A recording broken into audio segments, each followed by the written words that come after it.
Ramates. O astro intruso. Capítulo 4. A Terra após a passagem do astro intruso.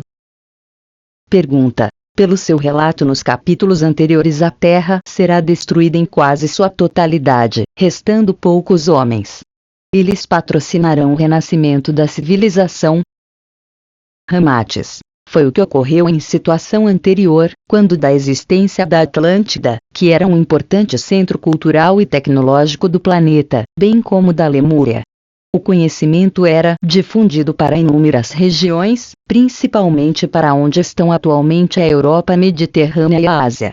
Após o desaparecimento da Atlântida e da Lemúria, locais como a Índia, Tibete, Nepal, Irã e China Oriental tornaram-se herdeiros desse conhecimento, que passou a ser divulgado sob a forma religiosa, cujos ícones e símbolos podiam ser diferentes, porém o conteúdo místico bastante similar, sendo hoje chamado em sua essência global de pensamento oriental. Enquanto que a herança deixada ao Ocidente despertou inquietações no mundo então conhecido, principalmente no Egito e na Grécia, onde foram manifestadas as correntes filosóficas. O mesmo voltará a acontecer com a região em torno da Índia, do Tibete e do Nepal, principalmente, a qual voltará a ser o grande polo de difusão do conhecimento espiritual, conforme já mencionei antes. As demais regiões serão habitadas por povos remanescentes das culturas anteriores, em lugares longe das áreas litorâneas, notadamente aqueles homens ligados à natureza por opção e mesmo por sobrevivência, como índios, habitantes das selvas e das margens dos rios, e outros que sempre dependeram da caça e das florestas para sobreviver. As grandes metrópoles serão extintas, não deixando vestígios, literalmente apagadas pelos terremotos, maremotos, furacões, enchentes, deslizamentos e outros acidentes climáticos de grande vulto. Pergunta. Por esse motivo então alguns exploradores ainda hoje encontram cidades submersas? Ramates. E os pesquisadores acreditam que elas submergiram no atual ciclo devido a terremotos. As cidades submersas existem em todos os continentes, inclusive no Brasil, a exemplo das que foram encontradas no Egito recentemente, e os homens não conhecem nem 1% delas. A grande maioria afundou por ocasião de outros cataclismos, enquanto poucas submergiram no decorrer do processo de ajuste do atual ciclo. Pergunta. Porque locais como Índia, Tibete e Nepal herdam apenas os conhecimentos místicos religiosos, abandonando-os de tecnologia avançada? Ramates. Os conhecimentos tecnológicos não serão abandonados, mas perdidos. Pois dependem de sistemas de computação, onde estão armazenados.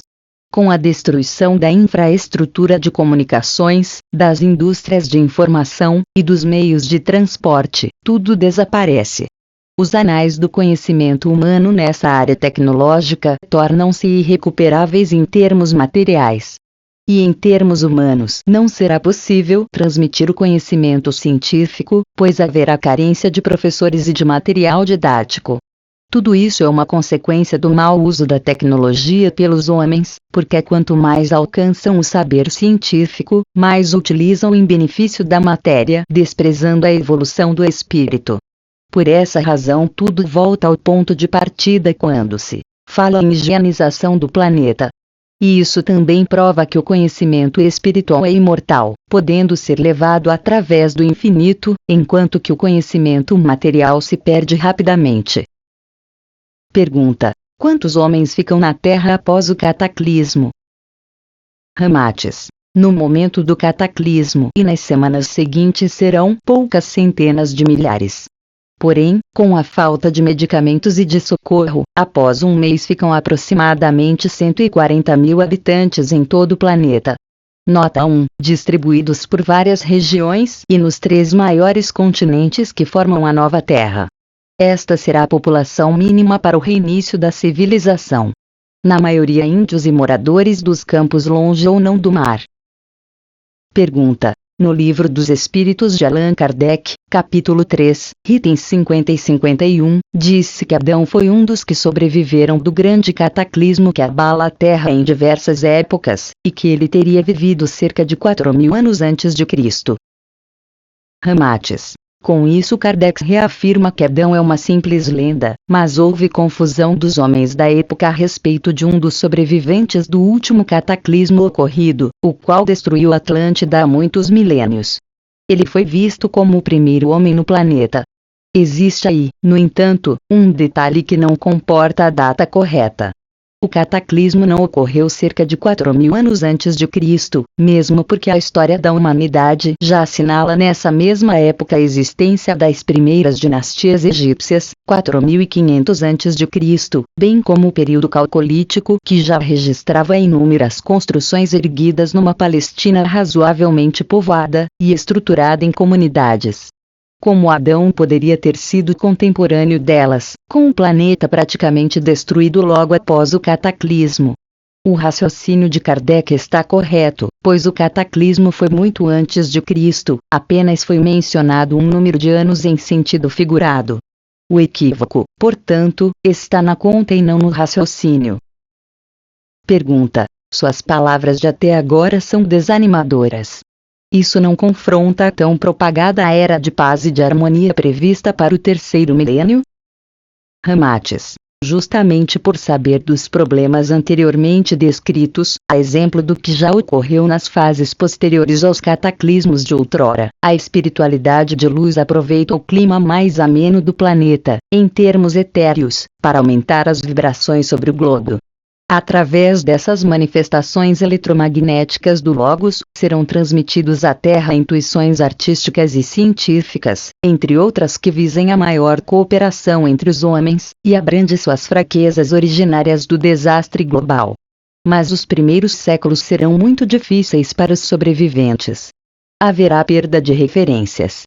Com a nova inclinação do planeta, o céu será visualizado sob novos prismas, confundindo aqueles habituados a contemplá-lo. Os homens estarão na porta de verdadeiros labirintos, tomando decisões somente após tentativas que considerem erros e acertos. A humanidade terá de reaprender e recriar. Praticamente tudo deverá ser erguido ou renovado.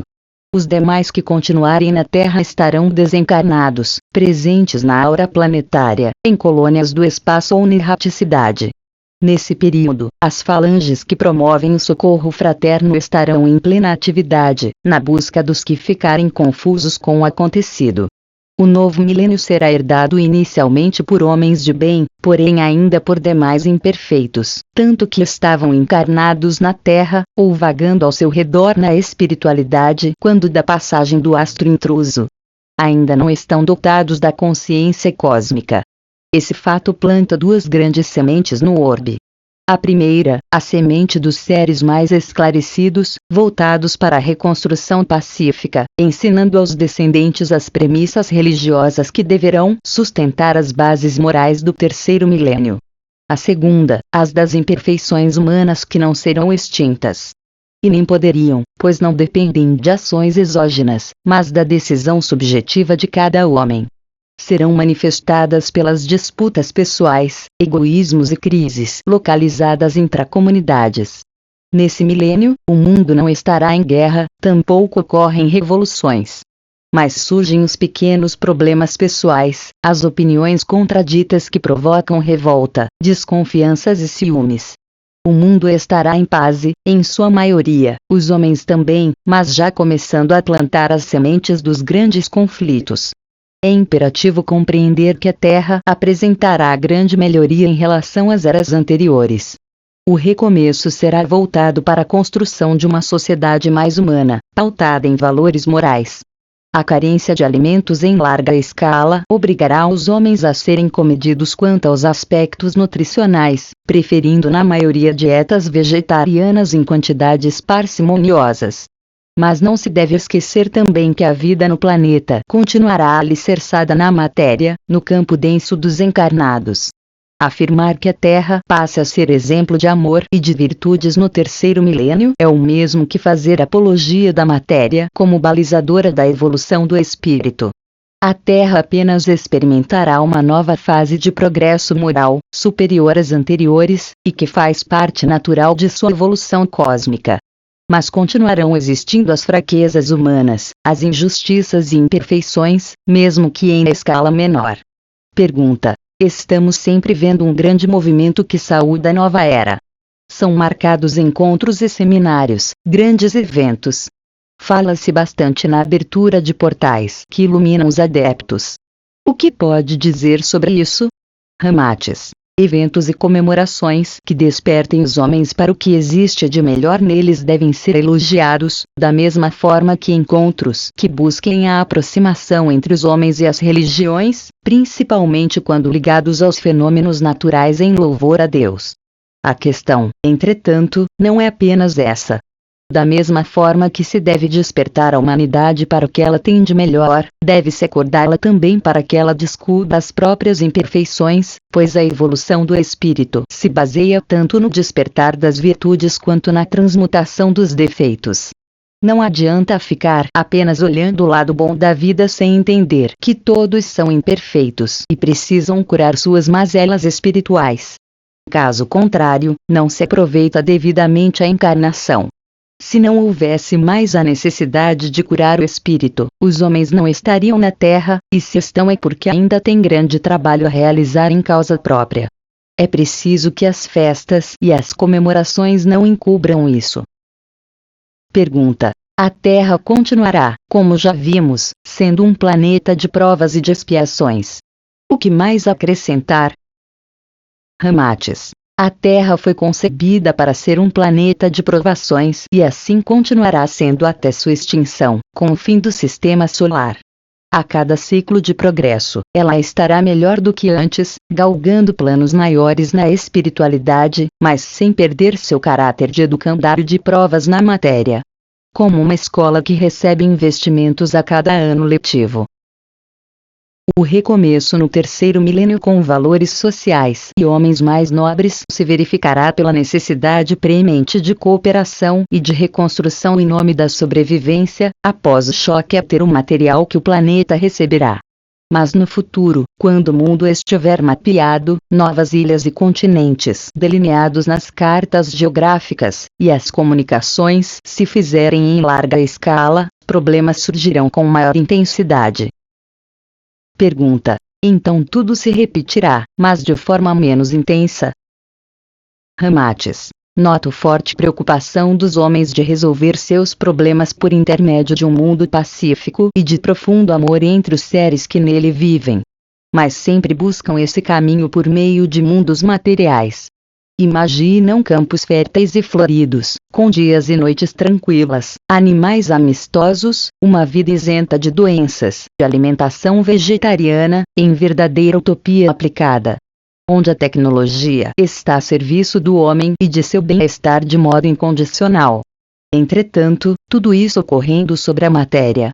O que adianta louvar a espiritualidade e seus conceitos nobres, se o trabalho mental da maioria dos homens volta-se para criar raízes definitivas na matéria? Desejam a espiritualidade a seu favor, como um pastor do rebanho sempre atento, e esquecem que cada um do rebanho também precisa evoluir na espiritualidade. A matéria é apenas um momento de buscas de referências para que a espiritualidade possa ser entendida. Se ainda não compreenderam isso, é porque continuam apegados à matéria e, por isso mesmo, ainda sujeitos às provas e expiações.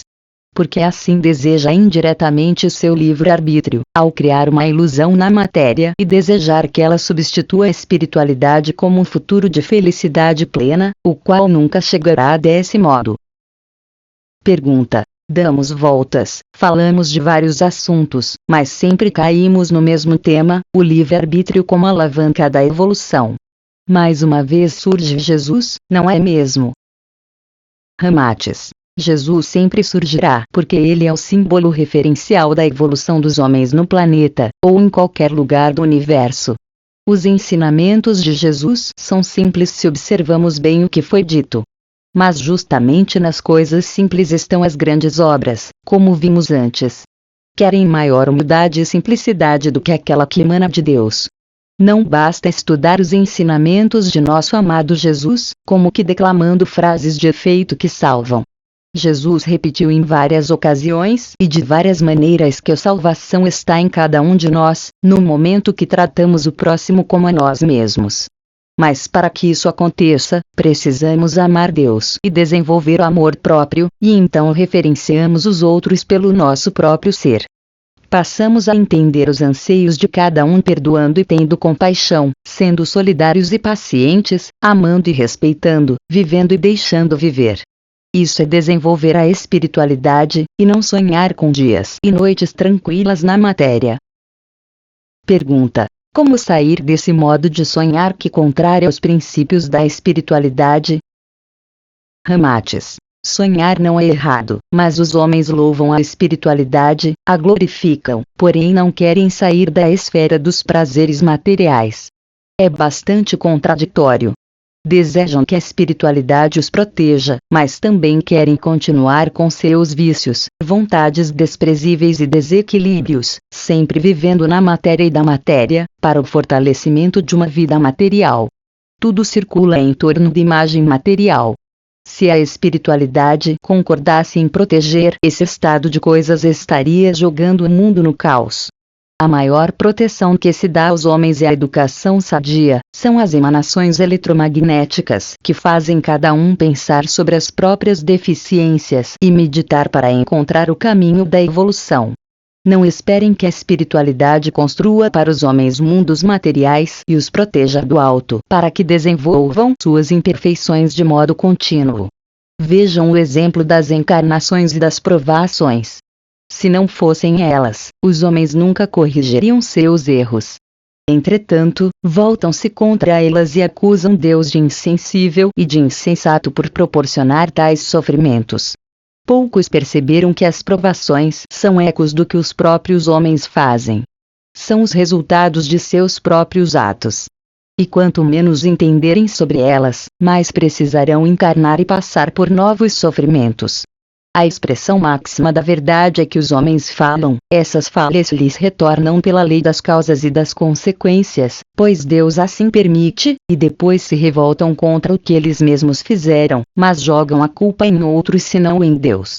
Enquanto não entenderem suas responsabilidades com a evolução, continuam em mundos materiais, sofrendo provações causadas por eles mesmos, enfrentando cataclismos e sonhando com ilusões que se perdem na eternidade. Pergunta: sua resposta menciona a educação. Pode dar maiores detalhes? Ramates: a evolução espiritual depende pura e exclusivamente da capacidade de cada um, encarnado ou não, de promovê-la. Ninguém tem o direito de obrigar o outro a ser evoluído, porque esta é uma tarefa que deve partir do íntimo, e não da vontade de terceiros. Nem Deus interfere nas decisões de seus filhos para não lhes transgredir o livre-arbítrio. O que pode ser feito é cada um patrocinar a educação, pois ao aprender o espírito pensa, e ao pensar começa a identificar onde erra e onde pode acertar. As provações são ensinamentos dolorosos, mas existem também os ensinamentos sutis que são difundidos a partir das manifestações que partem do Logos, amparados pelas hierarquias e falanges espirituais de luz. A vida é plena de princípios elevados ao redor de cada um de vocês, pois Deus está vibrando em cada átomo do universo, amando e ensinando. O principal, no entanto, é o desejo de cada homem de estudar, de tomar a iniciativa de se compreender, de amar Deus e de entender os ensinamentos que dele partem. Pergunta: como os ensinamentos são permeados? Ramates: a Terra recebe, constantemente, cargas eletromagnéticas, que partem principalmente do polo magnético, as quais são transmitidas para o planeta em ondas sucessivas sem interrupção. Essa é uma das principais formas de despertar o conhecimento no ser humano, através de sua percepção quanto às informações existentes nessas transmissões, que também são denominadas de manifestações do Logos. Pergunta: pode ser mais claro quanto à associação entre eletromagnetismo e aprendizado? Ramates: a força criadora da mente se processa pela difusão dos átomos psíquicos. e o grande condutor da criação é o FOAT, cuja propagação eletromagnética é onipresente no universo. Através do FOAT circula todo o conhecimento que é infinito, disponibilizado pelos átomos, o qual permanece à disposição de cada ser inteligente para a gradual absorção, pelo estudo e pela meditação. Em outras palavras, o conhecimento universal está armazenado no meio atômico. Assim, as provações sendo ensinamentos divinos, não castigos, são manifestadas no astro intruso, por exemplo, conforme as necessidades evolutivas de cada um que ali reencarna. E os elétrons, que se movimentam para a esquerda no sentido anti-horário, contêm o histórico sobre cada espírito, seu passado ou ações realizadas, possibilitando além das informações sobre os karmas a serem resgatados, a base de conhecimento para que cada um entenda o porquê das provas que passa. E tudo isso se manifesta na memória do espírito, em sua mente pela ação dos átomos psíquicos, o que facilita o patrocínio da própria evolução, na construção de um espírito que utiliza adequadamente o conhecimento pela sabedoria. Isto demonstra, ainda, que mesmo em ambientes altamente negativos, como o do astro intruso, Deus está presente, oferecendo-se como forma de conhecimento fundamentado no amor. Pergunta: essa é uma evidência mais do que clara de que Deus não renega a seus filhos à própria sorte. Ramates. Queiram ou não, ele sempre está presente, mesmo nos umbrais mais inferiores, amando seus filhos que ali estão e dando-lhes a chance de aprender pela reforma íntima, que começa pelo autoconhecimento e se estende pela compreensão sobre as consequências dos atos praticados. E o eletromagnetismo do FOAT é o veículo que dinamiza o aprendizado, permitindo ao espírito a possibilidade de acessar o conhecimento adquirido, traduzido na vida material como conquistas passadas e futuras. Pergunta: voltando à questão dos elétrons, poderia nos dar maiores informações? Ramates. Os elétrons movem-se no sentido anti-horário, na direção do passado, constituindo-se em verdadeiros arquivos que armazenam os fatos acontecidos. Através dos elétrons estão registrados nos átomos psíquicos de cada espírito todas as suas existências, experiências vividas, provações e ensinamentos. Quando a totalidade desses valores é assimilada na prática, é guardada em um número cada vez mais reduzido de elétrons, pois o espírito integra a sua constituição mental toda essa gama de experiências e de conhecimento. O passado tende a se fortalecer nele de forma unibase gnóstica, agregando-se e confundindo-se com o seu campo existencial. E, assim, ele vive cada vez menos de filigranas e de circunstâncias do pretérito, entendendo o passado não como um rol de sofrimentos e de ansiedades, mas como um alicerce construído para suas conquistas futuras. Quanto aos prótons, movem-se no sentido horário, na direção do futuro. Na verdade, guardam as informações do futuro em ambientes materiais sujeitos ao tempo, ou o conhecimento não percebido em planos espirituais atemporais. Armazenam o conhecimento universal existente, mas ainda não alcançado. Acontece, então, dos planos espirituais de sofrimento registrarem forte carga de informações atreladas aos elétrons, com entidades ainda ignorantes prendendo-se aos acontecimentos passados na busca de vinganças e de imperfeições vividas pelos seres encarnados, sem a preocupação de entender as informações presentes no futuro através dos prótons, as quais as fariam evoluir. O mesmo acontece com os encarnados que se sujeitam sistematicamente aos acontecimentos angustiantes do pretérito, e permanecem rememorando fatos desagradáveis, sofrimentos e provações sérias, sem atentar para a perspectiva de evolução oferecida nas informações contidas nos prótons, as quais podem até apresentar soluções para os problemas do passado. A antítese disso são os planos mais evoluídos, onde justamente é dada maior atenção à busca do conhecimento novo pelas informações pertinentes aos prótons.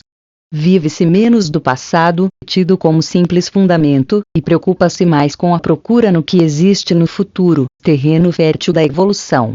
Dessa forma, em espaços temporais como o da Terra é o caso do homem que não se sujeita mais aos sofrimentos do pretérito, conduzindo-os apenas como experiência, porém se preocupando mais em evoluir na busca de novos conhecimentos. No espaço espiritual, são os planos de luz, onde a busca realizada gira também em torno de novos conhecimentos visando a evolução. Pergunta: e como ficam os nêutrons nessa perspectiva?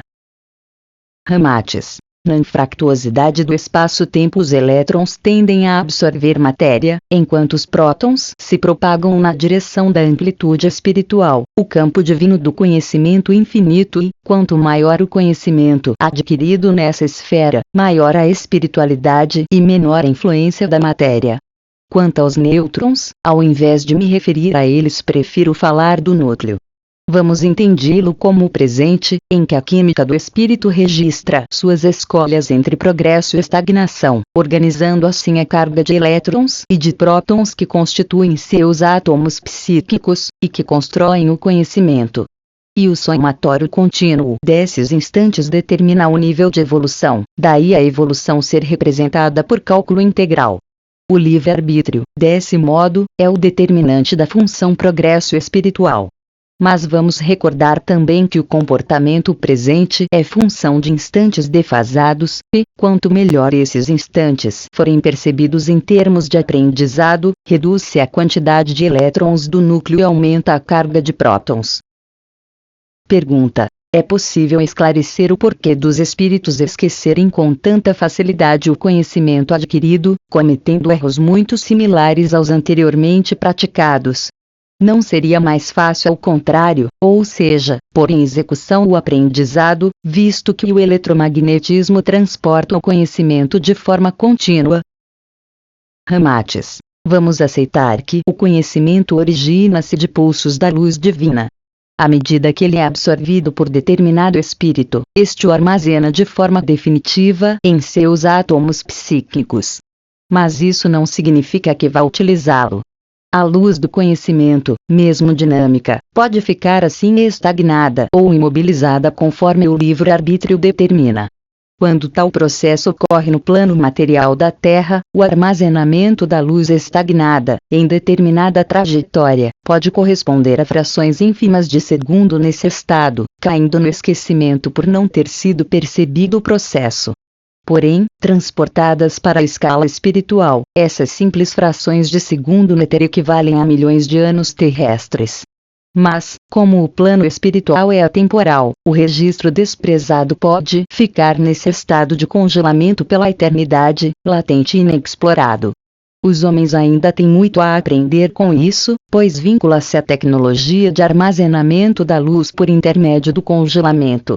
Evidentemente que os pulsos da luz divina são contínuos, tendendo ao infinito e à eternidade, fato que gera a dinâmica em torno do espírito, que em determinado momento perceberá as informações que o rodeiam e as associará ao seu arquivo, que se encontra recusado, numa ligação quântica. Nos planos evolutivos da matéria, a aceitação do conhecimento, até então ignorado, pode, assim, ser despertado pela inteligência, ou pela provação. Mas, em algum instante, ele será aceito, como forma do espírito se adequar à dinâmica natural que o ilumina. Isso ocorre quando o livre-arbítrio percebe estar alheio a informações que trazem ao espírito maior paz interior e autorrealização. Pergunta: isso significa que, no plano material, o conhecimento aparenta ter sido perdido, mas, na verdade, foi apenas armazenado na memória do espírito e ali esquecido? Ramates: fica esquecido porque o espírito não medita, não avalia o que aprendeu, não estuda. A não utilização desse conhecimento adquirido revela-se como não assimilação, gerando atos inconsequentes, aumentando consideravelmente o risco de provações, porque o conhecimento não deixou de existir, apenas foi armazenado e esquecido pelo espírito, despreocupado com a própria evolução. Pergunta: caberia aquele caso que muito será exigido de quem muito conhece? Ramates: vamos entender o lado relativo da questão. Na verdade, todos serão exigidos pelo que já aprenderam, seja muito ou pouco. cabe ao espírito entender que sua luta pelo aprendizado é eterna e quanto maior o número de etapas que ele vencer, mais evoluído estará. Mas aí existe também outro aspecto, sobre o objeto do aprendizado. Um cientista pode adquirir enorme conhecimento e utilizá-lo para a criação de armas e artefatos bélicos, para o mal, enquanto o outro, com menos conhecimento, dispõe-se a utilizar suas técnicas na produção de medicamentos. É o aspecto da bipolaridade envolvido. Na nova humanidade, por exemplo, a pesquisa científica será mais voltada para o bem, mas ainda existirão em larga escala aqueles que estarão ligados aos armamentos e ao fabrico de drogas fatais. Destes muito será cobrado, além do que, deve-se lembrar, conhecimento não está associado apenas à ciência em geral, mas também ao comportamento em relação ao próprio ser e ao próximo.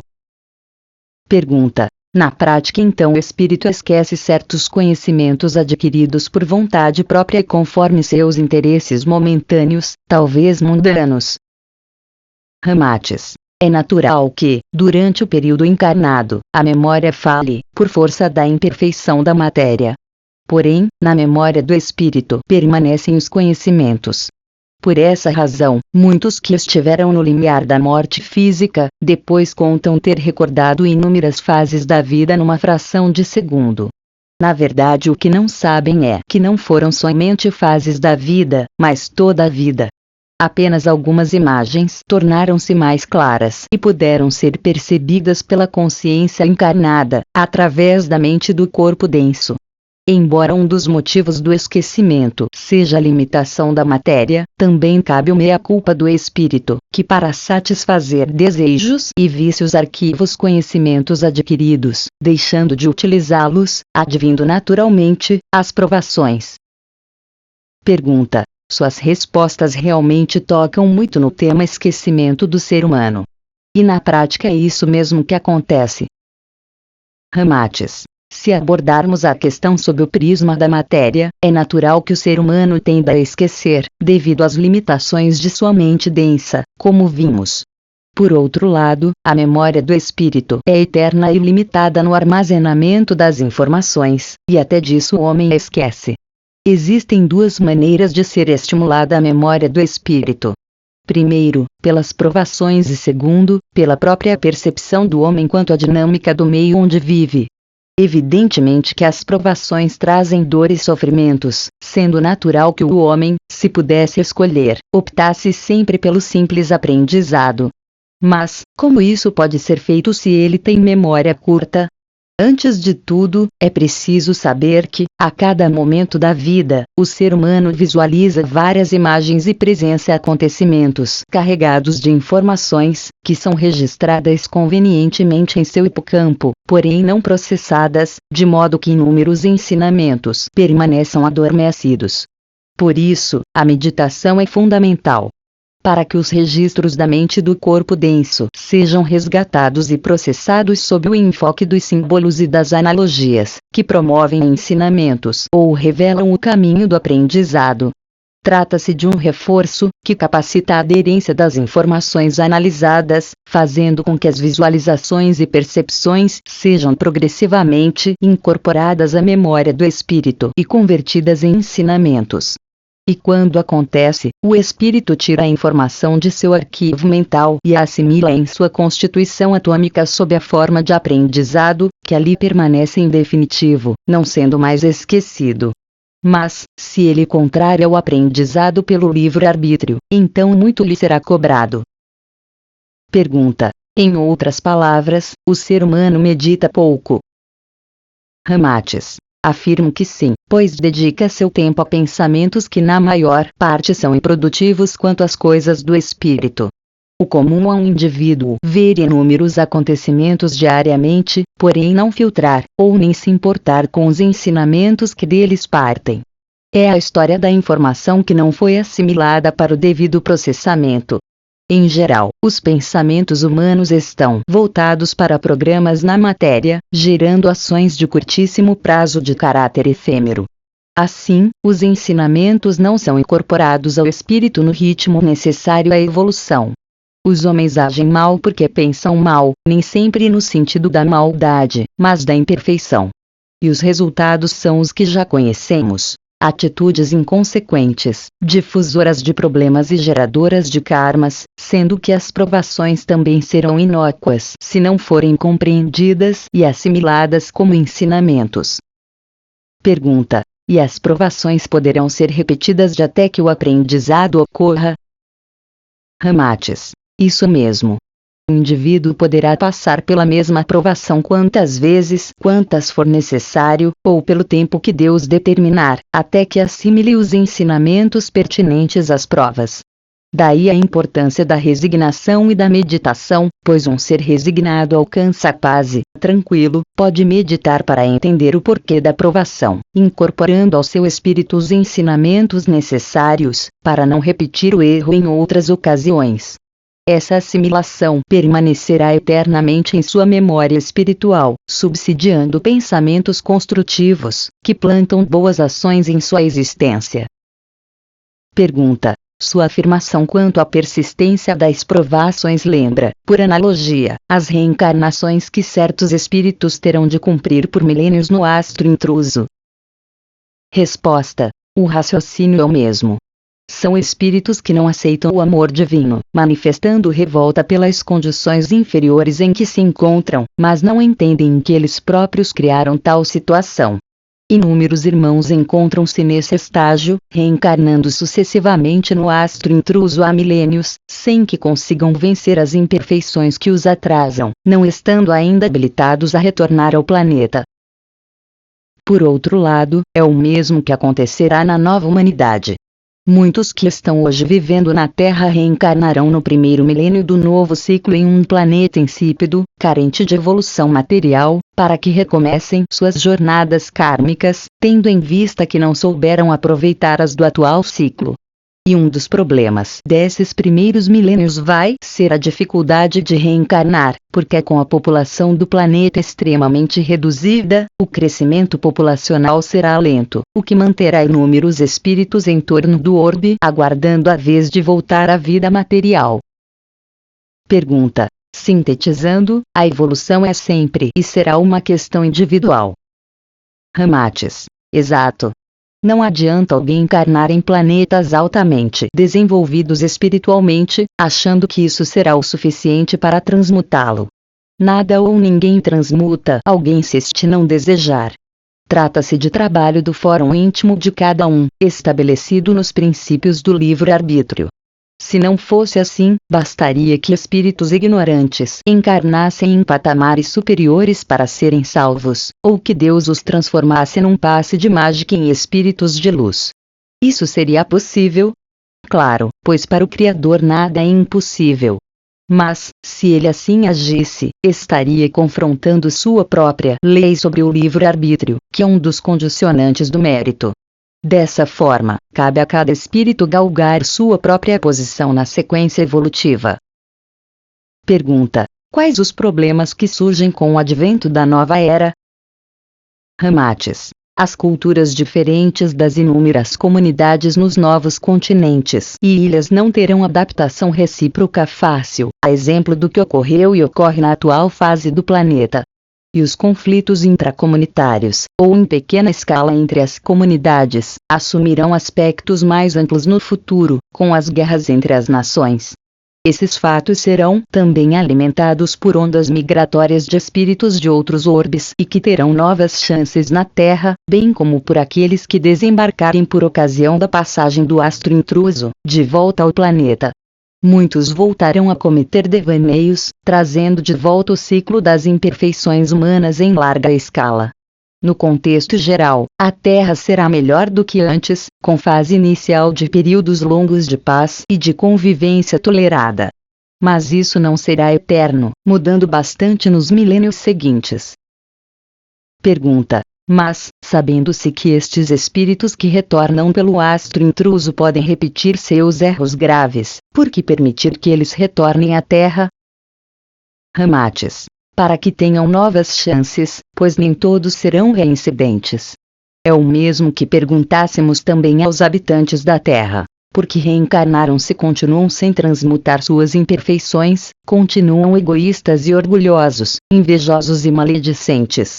Todos merecem chances iguais, pois Deus é justo e equilibrado em seus atos, não preferindo este ou aquele filho, mas todos. Por isso são dadas novas chances. Pergunta: a paz e a harmonia então serão características do terceiro milênio, porém provisórias na nova humanidade no que se refere aos milênios seguintes? Ramates: deve-se entender na pergunta o que é terceiro milênio, nova era, e nova humanidade. Terceiro milênio é o que vocês vivem atualmente, dentro do calendário cristão. Nova era é a que se iniciará após a passagem do astro intruso, e nova humanidade o conjunto de homens que habitarão a Terra na nova era. A nova era, portanto, será o primeiro milênio da nova humanidade, inserida no ciclo de 13.332 anos. Os homens que aqui ficarem serão os dotados de bons sentimentos e conveniente senso de humanismo, mas não o bastante evoluídos para, num contexto de crise, disputas e sobrevivência, emergir como espíritos iluminados. Como disse, ainda não estão imbuídos da consciência cósmica, pois continuam manifestando significativa servidão ao ego e traços evidentes do mental negativo.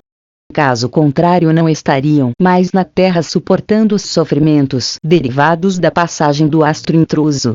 É preciso compreender que a passagem do astro intruso se constitui em karma coletivo para o planeta, tanto para os que seguem no astro, quanto para os que ficarão na Terra, ou em torno dela, no plano espiritual, ainda ligados à matéria. Os séculos iniciais serão de paz, de muita busca pela compreensão entre os seres humanos, tolerância e parcimonia. Isso decorre da extrema necessidade de sobrevivência. Os homens perceberão que uns precisam dos outros naqueles momentos cruciais. E as brigas, animosidades e outros problemas sociais graves serão verificados isoladamente, em ambiências particulares, quando muito meramente regionais sem gravíssimas consequências. Entretanto, com o passar dos séculos, os homens irão adquirindo maior independência quanto aos semelhantes, esquecendo do altruísmo, que será gradualmente substituído pelo egocentrismo, dando reinício aos sérios problemas que hoje atingem a humanidade. Pergunta: isso começará nas próprias comunidades que forem sendo formadas? Ramates: os sobreviventes formarão pequenos grupos, os núcleos das futuras comunidades, e por conurbação serão criados os vilarejos. Com o tempo, os habitantes deverão eleger seus líderes e começa, então, a disputa pelo poder. O mesmo acontecerá com a contenda entre os homens pelo matrimônio que envolve a mulher mais desejada. Começam as intrigas, acusações e maledicências. Intensificam-se os favores por simpatia e por interesse, em detrimento da maioria, assim como a inveja e o ciúme. E tudo isso é raiz de violências. Pergunta: fica claro, então, em suas explicações, que ocorrerão novas guerras e conflitos internacionais? Ramates: inicialmente, as comunidades formadas após o cataclismo ainda estarão voltadas para o bom entendimento entre os homens, receptivas à união de todos para a reconstrução da terra. Com o tempo, as comunidades irão se conhecendo e interagindo. No início, primordialmente, pela ação pacífica, porém, posteriormente, pelos conflitos, quando uma considerar a outra ameaçadora, ou quando houver ambição do domínio político territorial para subjugar e saquear. Com a união de inúmeras comunidades em locais distintos, porém geograficamente próximos, tais quais tribos, serão formadas as nações, que logo criarão seus exércitos defensivos, mas que se tornam também sementes das agressões. Os homens esquecerão rapidamente a amorosidade que os caracterizou pós-apocalipse, e se entregarão gradualmente à vaidade das lideranças, dos cultos à personalidade, da riqueza fácil, dos vícios e dos excessos do sexo. Ocorrem várias batalhas entre comunidades e nações, definindo fronteiras de países e de continentes. Os quarto e quinto milênios começam a registrar os conflitos mais amplos, entretanto ainda localizados, que se expandirão nos milênios seguintes com o aumento das populações e a criação de armas mais poderosas. Pergunta: Mais uma vez vem o caso em que não são eras ou ciclos da humanidade que determinam a evolução espiritual, mas a ação transmutadora dos próprios homens. Ramates. Os homens cultivaram a ideia de que religiões salvam e ritos transmutam. Religiões são apenas veículos que facilitam o caminhar na direção de Deus, orientando certos aspectos dessa jornada.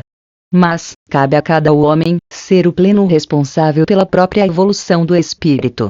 Essa é a resposta a Deus pela liberdade por ele concedida, chamada de livre-arbítrio, e que poucos levam em consideração. Na época atual, muitos que se encontram na Terra e padecem de inúmeras provações, têm por hábito afirmar que o planeta é atrasado, a vida na matéria não compensa, entre outras coisas.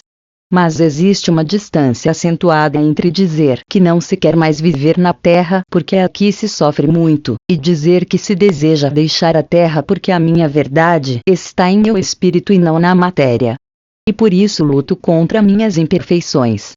A primeira afirmação denota o senso de fuga do sofrimento, das provações, e enquanto elas não forem entendidas, o homem continuará a estigmatizá-las, por força de seus próprios atos inconsequentes, seja na Terra, na espiritualidade, ou em qualquer outro planeta. Enquanto a segunda afirmação revela a busca pelo encontro com a verdade, também pelos próprios atos, mas de forma consequente e que estabelece como meta o compromisso com Deus no íntimo do espírito. Valor que também será conduzido para qualquer lugar, apenas de forma pacífica, e que institui a força evolutiva a partir de uma consciência de responsabilidade e de solidariedade, de amor e de caridade. Pergunta. É o mesmo raciocínio de muitos que desejam ver uma terra futura como destinada aos espíritos isentos de provações? Ramates. Em geral, os homens não desejam mudar para melhor, consideram-se já eleitos ou potencialmente preparados em termos espirituais para grandes desafios em planos de outra dimensão. Querem que a Terra mude e esperam que Deus lhes conceda o planeta de presente, esquecendo que ainda vivem em dimensão inferior, e que o processo de ascensão requer grandes conquistas morais e espirituais. Esse é um problema sério que envolve a humanidade, pois muitos já se consideram livres de provações e bastante evoluídos, sem saber, entretanto, uma coisa que apenas Deus sabe. Se ainda precisam continuar em planetas de karmas e de expiações, por conservar faltas que devem ser parcimoniosamente corrigidas em encarnações futuras. Porque, se todas fossem aplicadas na mesma encarnação, não as suportariam. Esquecem que, mais importante do que a Terra mudar, é cada um mudar pelo próprio esforço e mérito, combatendo as imperfeições do espírito. Esse conjunto de mudanças é que torna a humanidade melhor. Por essa razão, cuidado quando divulgarem sonhos a respeito de um futuro da Terra sem karmas e expiações, ou com a salvação garantida por extraterrestres, porque tende a criar nos homens que nisso acreditam uma triste passividade, fazendo-os descuidar de suas reformas morais, por ficarem aguardando quem faça por eles, e que tudo chegue de graça. Divulgar ideias que promovam a inércia no campo espiritual é desorientar o rebanho, gerando karmas de diversas ordens, para quem as divulga e para quem as segue. Pergunta. E quanto às religiões do novo ciclo? Ramates. A necessidade dos homens se unirem logo após o cataclismo determinará a emergência de uma só via na direção de Deus, unindo os credos em orações que invocam a proteção celestial. Durante séculos os homens vão procurar colocar em prática os ensinamentos religiosos herdados da era anterior, advindo períodos de grande brilho e concordância, visando transferir para seus filhos e descendentes ensinamentos que evitem os horrores vividos pela humanidade por culpa dos próprios homens. Mas será difícil perpetuar esse trabalho. A falta de comunicação em larga escala, bem como a carência de material impresso, obriga que os ensinamentos sejam difundidos pela oratória, em pregações que serão facilmente esquecidas. E o princípio de grande paz e harmonia religiosa será quebrado pelas disputas que surgirão, pelo ceticismo das novas gerações em busca de provas materiais que determinem a existência de Deus, mas também pelo poder da moeda, instituída para facilitar o comércio, intermediando as trocas de mercadorias. Pergunta: os ritos religiosos serão voltados inicialmente para a natureza? Ramatiz: será o renascimento do xamanismo, a busca inconsciente por Deus por intermédio da natureza. Os sobreviventes e seus descendentes imediatos começarão a perceber com mais clareza e intensidade as relações existentes no meio ambiente, adotando práticas que hoje podem ser vistas como religiosas ou místicas. Será a invocação com intenso respeito pela natureza. Pergunta: a história atual da Terra mostra que vários homens surgiram trazendo mensagens consoladoras e de elevada moral, propondo implícita ou diretamente a edificação do espírito. Na nova humanidade, como isso acontecerá? Ramatiz: não será diferente. Sob a direção de Saint-Germain, a nova humanidade também receberá a visita de inúmeros espíritos de luz, que se prontificarão a reencarnar para levar à Terra ensinamentos que orientem no caminho de Deus. A partir do momento em que as imperfeições se avolumem, os homens cometerão, num crescendo, iguais erros e inconsequências que vocês atualmente testemunham na Terra. E da mesma maneira que foi necessário presenças ilustres no planeta, como as de Zoroastro, Siddhartha Gautama, Jesus, Pedro, Teresa de Ávila, Kardec, Madre Teresa e outros, a nova humanidade também precisará de importantes condutores espirituais encarnados, e até com novos mártires a partir do 5º milênio da nova era. Pois é assim que muitos homens entendem o clamor para que evoluam. Pergunta: então deverá encarnar também um grande nome como Jesus? Ramatiz: desde que o homem surgiu sobre a Terra, cada ciclo da humanidade presenciou a existência de um emissário crístico, muitas vezes martirizado. E na nova humanidade isso não será diferente. Um nome já definido nas elevadas esferas da espiritualidade se prestará a vir fazer esse trabalho, objetivando a redenção dos homens. Pergunta: e quando esse grande avatar chegará à Terra? Ramatiz: isso deverá ocorrer no 9º milênio da nova humanidade, ocasião em que os homens ainda estarão no primarismo tecnológico. A vinda do avatar, antes das grandes conquistas técnicas, deriva da necessidade da humanidade considerar também a riqueza espiritual para que, pelo menos alguns, aprendam a usar devidamente a tecnologia. Por essa razão, Jesus veio à Terra no período que antecedeu as grandes navegações e o progresso científico em larga escala, para dar tempo à divulgação de seus ensinamentos, de modo que os homens conseguissem associar espírito de luz à conquista tecnológica, o que não ocorreu para a maioria. Pergunta: o novo grande avatar já conhece sua missão? Como se prepara uma missão dessas? É algum conhecimento oculto? Ramatiz: existem vários parâmetros que são considerados, muitos dos quais fogem à compreensão dos encarnados, pois ainda não podem ter acesso a todas as informações que definem os mecanismos do karma. Mesmo na espiritualidade, nem todos os espíritos têm acesso a tudo, pois somente conseguem certos elementos à medida que evoluem e compreendem melhor o que antes não entenderiam. Na realidade, tudo está no éter, à disposição de qualquer um. Mas, o que classificam de oculto nada mais é do que a incapacidade de se perceber o conhecimento disponível. Deus não esconde o conhecimento, pois estaria, assim, se escondendo. Ele permite o conhecimento aberto e claro, mas a miopia que deriva da ignorância não permite que tudo seja visto e entendido, quando muito é visto e não entendido. O conhecimento oculto, dessa forma, é o claro não compreendido, fruto da agnosia que percebe a onda da água do mar, mas não conhece todos os mecanismos do oceano.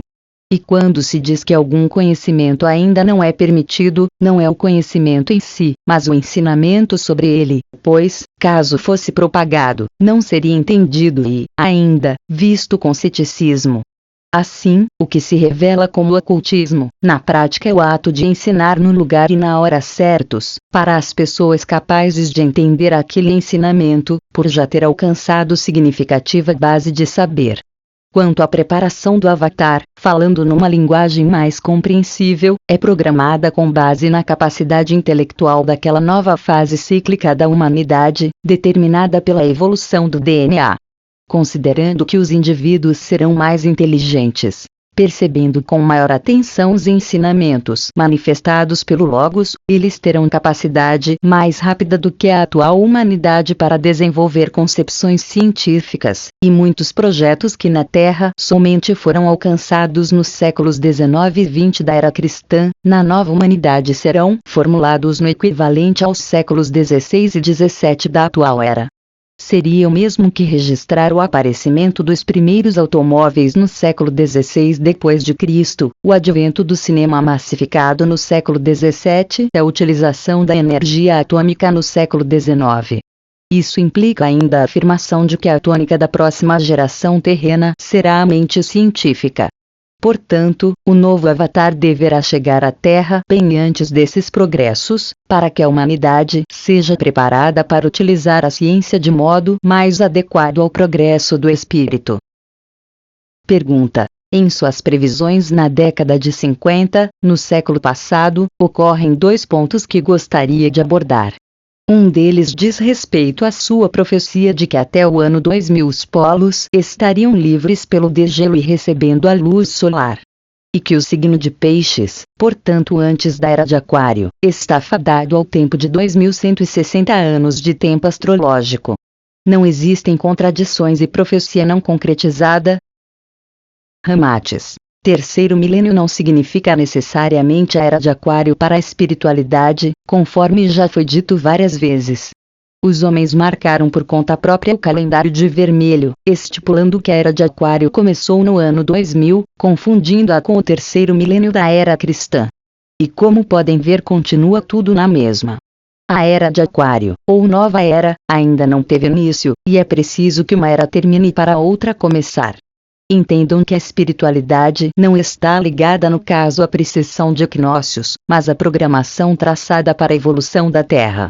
Ainda estamos na era de Peixes no contexto da espiritualidade. Por isso falamos tanto que devem lembrar de Jesus, dos ensinamentos dele. Vocês estão com a mente em Aquário, porém vivendo em Peixes. E isso resulta também em cálculos imprecisos quanto à data da passagem do astro intruso, da mesma forma que Kardec mencionou equivocadamente que Adão havia sido um sobrevivente do cataclismo ocorrido 4.000 anos antes de Cristo. Para vocês, no calendário da Terra, a era de Peixes começou há 2.000 anos, mas para a espiritualidade não, a data equivalente em relação à Terra foi outra.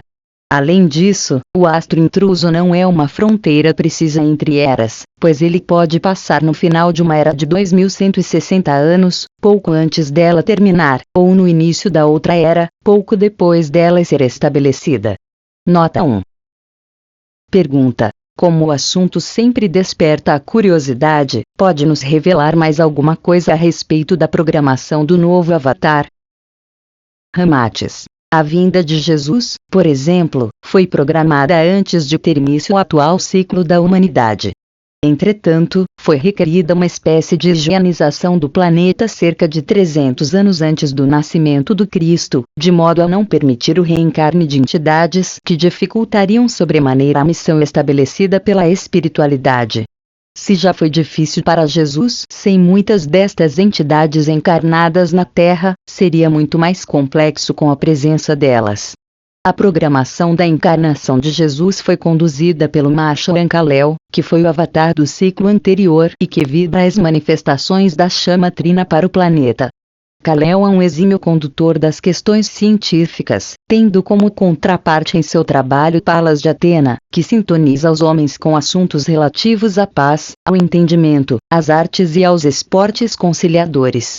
A missão dos dois junto ao atual ciclo foi justamente preparar as sementes para a nova humanidade, que se projeta após o cataclismo. Inclusive Kal-El se apresenta com a imagem de um indiano, pois foi a partir da Índia e das regiões adjacentes ao norte que os conhecimentos religiosos e científicos das antigas Atlântida e Lemúria foram permeados para a atual civilização, como já foi visto. E será também por meio dessas mesmas regiões que eles serão transferidos do atual ciclo da humanidade para o próximo. Pergunta: isso nos traz à mente a possibilidade de que muitos de nós que estamos na Terra já estamos vivendo aqui há vários ciclos. Isso é pertinente.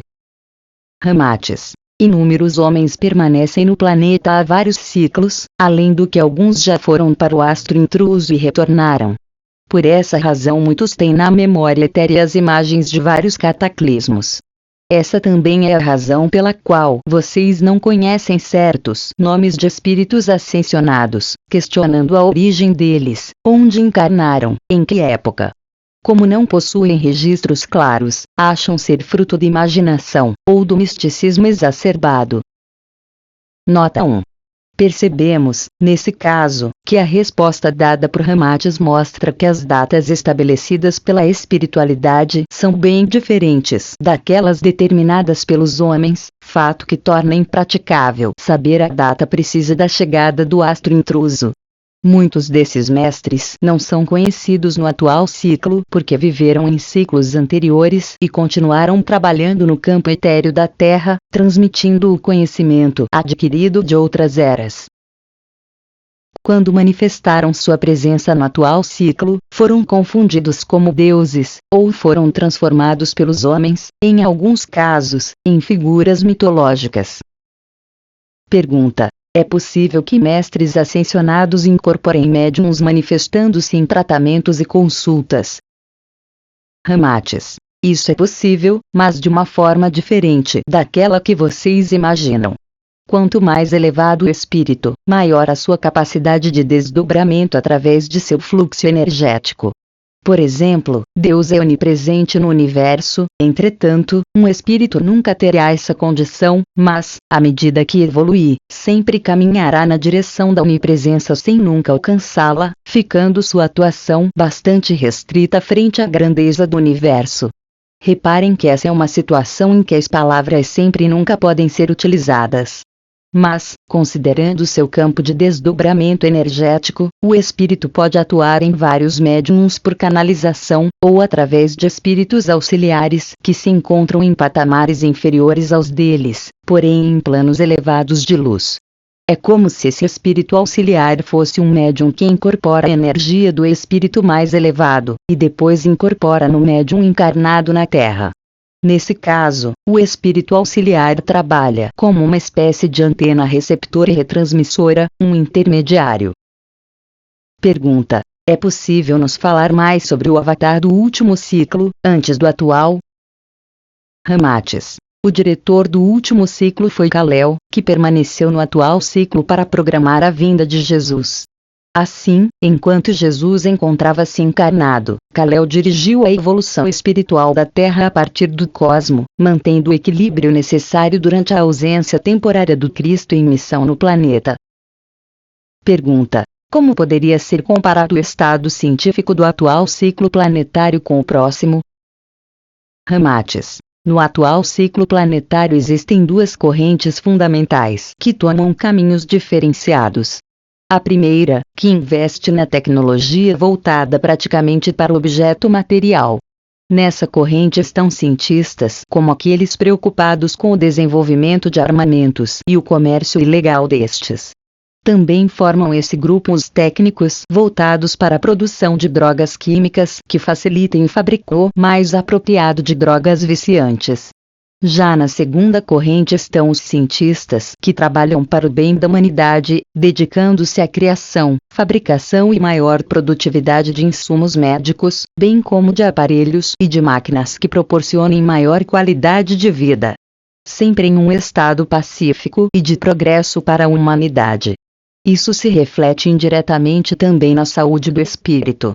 No próximo ciclo da civilização terrena a tônica da ciência estará voltada para a paz, a exemplo da segunda corrente anteriormente descrita. Pergunta: isso será continuado além do próximo ciclo? Ramatiz: existe um comportamento cíclico de aspecto sinóide que alterna os milênios de forma que os homens ainda não compreenderiam. Além disso, os homens olham muito o passado e o futuro, esquecendo de suas condições no presente. Sugiro-lhes que pensem mais no agora e comecem urgentemente a reforma do espírito. Existirão ciclos no futuro piores do que o atual ciclo, pois, à medida que evolvem, os homens deixam o planeta, que passa a ser habitado por hordas migratórias de outros orbes, superiores ou mesmo inferiores. Pergunta: Existe uma menção sua antiga de que a Terra deverá libertar-se, após o cataclismo, tornando-se um orbe onde o senso de responsabilidade plena será um dos principais objetivos. E acrescenta que os futuros habitantes hão de cooperar na modificação do seu novo ambiente e solucionar todos os problemas difíceis e onerosos que ainda pesam ou agravam a vida. Isso não contradiz a ideia de que o planeta não é o plano ideal, e que muitas infelicidades se repetirão? Ramates. Vamos recordar o que ocorreu na história da atual civilização. Se considerarmos os acontecimentos que vão do primeiro milênio até a vinda de Jesus no 11º milênio, a vida na Terra era marcada por profunda ignorância e violência, vide inclusive as orgias e esportes sangrentos que marcaram a civilização romana.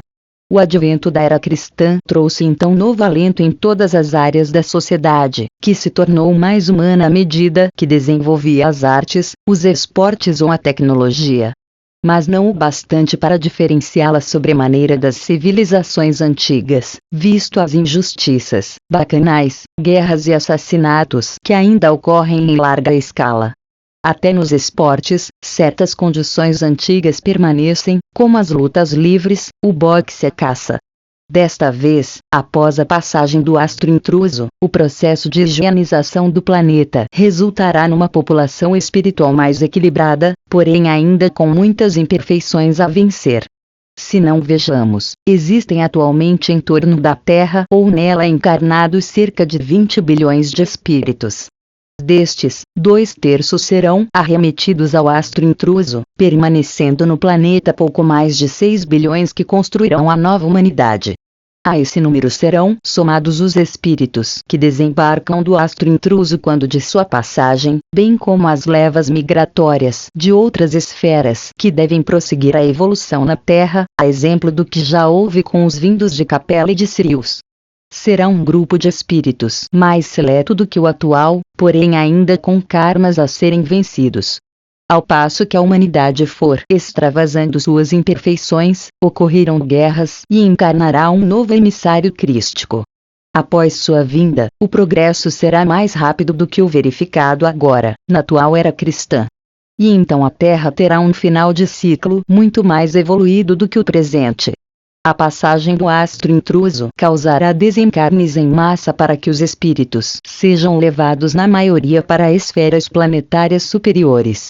O próprio astro intruso imantará um número de espíritos menor do que aquele que se verificará no atual fechamento de ciclo, e os poucos que ficarem na Terra ou em torno dela prosseguem na construção da nova civilização. Pergunta: então quais serão os grandes karmas da próxima civilização?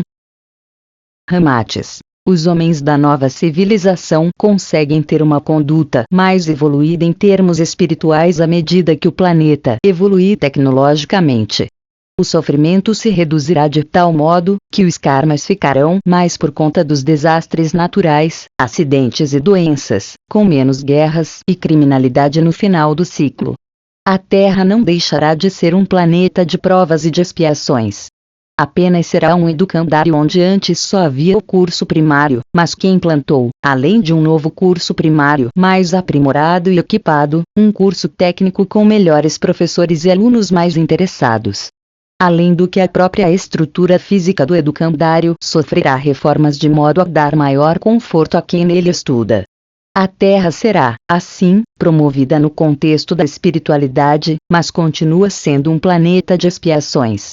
É preciso entender que as imperfeições não são vencidas simultaneamente como muitos pensam e, automaticamente, a civilização se transformará numa sociedade de luz.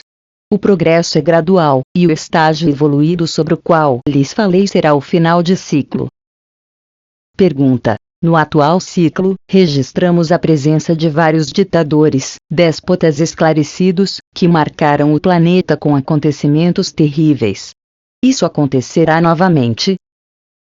Ramates. Sim, pois alguns exilados de outros orbes trazem essas características, embora em menor número do que o observado no ciclo presente, lembrando que muitos desses ditadores do atual ciclo encarnaram várias vezes, a exemplo de Hitler. Em uma de suas primeiras encarnações, ele foi um religioso que adquiriu grande conhecimento místico e esotérico na Índia, inclusive a respeito da força da suástica. Depois, foi o rei David, que utilizando-se de assassinatos e de guerras de conquistas, unificou grande parte do povo judeu, porém mantendo um regime de escândalos, de corrupção e de terror sobre seus súditos que passaram, com o tempo, a odiá-lo. Posteriormente veio à terra como Filipe II, o rei conquistador da Espanha, que sustentou um governo de subornos e de crueldades. Dizia-se católico apenas como base do poder, mas perseguia aqueles que defendiam o combate à pobreza, a aplicação da justiça e o altruísmo, exilando-os sob o manto de missões no exterior. Seu fracasso na tentativa de invadir a Inglaterra com a invencível armada lhe deu motivos para evitar os britânicos, quando, reencarnado como Hitler, procurou mantê-los longe da guerra em 1939 e depois não ousou a invasão da ilha, mesmo tendo superioridade numérica na época. E, a exemplo do que fez inicialmente, como David na unificação dos judeus com o uso da força, tentou unificar os alemães de todo o globo pelo mesmo modo. Essa persistência de conquistar para unir é fruto de sua índole, ambicionando poder, liderança total e veneração pessoal. Tanto que, como Hitler, também tentou unificar a Europa em torno de seu regime, criando governos títeres e convocando voluntários locais para reforçar seus exércitos. Seu ódio pelos judeus derivou do modo como foi tratado pelo próprio povo quando era o rei David. Foi um brutal gesto de vingança pessoal pelo orgulho ferido. David pode ser amado pelos judeus de hoje que não o conheceram, mas não pelos de sua época que conviveram com ele. Pergunta: dessas encarnações vinha, então, o conhecimento militar de Hitler, que apesar de ter sido um simples cabo na Grande Guerra de 1914-1918, no período 1939-1945 demonstrou ter certa intuição militar e estratégica. Ramates. E também profundo conhecimento político para destruir seus adversários. A conquista de Jerusalém como o rei David e a participação em inúmeras batalhas lhe proporcionaram o cabedal necessário para as reencarnações seguintes como líder militar. E da mesma forma que acreditou na sua inteligência quando David, também acreditou como Hitler que seria possível destruir a União Soviética em 1941, o Golias da época. Seus primeiros passos como chanceler da Alemanha em 1933 foram verdadeiras cópias de suas atitudes como David, visando ganhar o poder absoluto. E da mesma forma que David contou com escribas que lhe foram favoráveis nos registros históricos, uma forma de reativar convenientemente sua imagem como ícone de união dos povos judeus, ele também contou, como Hitler, com o Ministério da Propaganda, chefiado por um antigo filisteu, reencarnado com o nome de Paul Joseph Goebbels. Inúmeros líderes do partido nazista eram originários de povos que lutaram contra os judeus, como os cananeus, os edomitas, os madianitas, bem como alguns cristãos perseguidos, entre outros. Pergunta: posso aproveitar a oportunidade e questionar sobre o que aconteceu na verdade quando o parlamento alemão, Reichstag, foi incendiado em 1933? Existe enorme mistério de como um único homem poderia ter feito aquilo. Ramates. Porque ele não fez sozinho. Alguns homens das tropas de assalto invadiram o prédio à noite e colocaram combustível em vários pontos ateando fogo, em incêndios quase simultâneos, o que não poderia ter sido feito por apenas um homem. O holandês Marinus van der Lubbe esteve realmente no prédio do parlamento na noite do incêndio, porém foi acusado isoladamente por conveniência, admitindo a culpa sob tortura. Inicialmente foi-lhe prometido ser deportado se admitisse o crime. Ao invés disso, foi executado e posta em prática a conspiração legalizada que perseguiu os partidos políticos adversários, culpando-se os comunistas, e sendo implantada a ditadura. Inúmeras mentiras similares assombram a história da Terra e passam a serem vistas como verdades. Fim do capítulo 4.